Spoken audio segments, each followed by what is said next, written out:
This old warehouse on Chicago's west side is not a typical police facility. It's called Homan Square.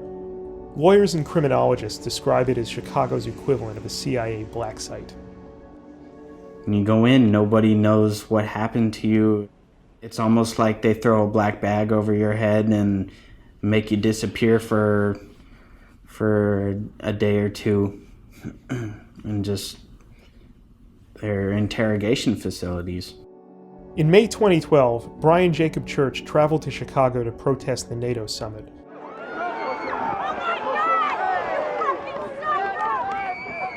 Police arrested him on suspicion of terrorism charges, but no one knew where he was taken.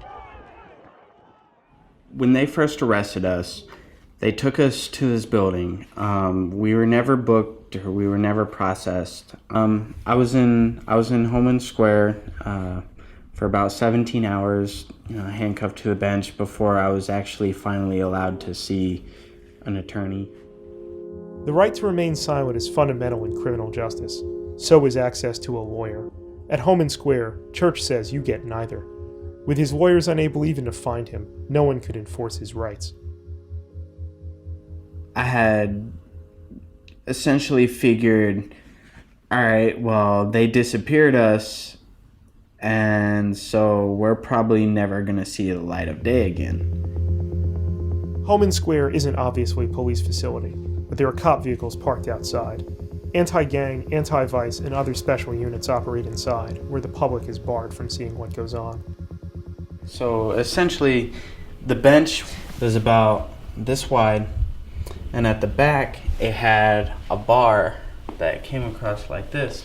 They wouldn't unhandcuff us to sleep. So when I slept with like my hand cuffed to the bar, and I was kind of slept like this. All of our ankles were handcuffed together as well. I asked them to make a phone call. I asked, to talk to my lawyers. And again, they pointed at the phone number and was like, "Oh, you're not getting any phone calls from here." And they're like, "Just tell us what we want to know and you can go home." Lawyers eventually found Church through a tip-off from Chicago politicos. After approximately 20 hours inside Homan Square, he was taken to an actual police precinct. Homan Square is definitely an unusual place. It brings to mind the interrogation facilities that they use in the Middle East. That's essentially what this place, Homan Square, is. It's a domestic black site.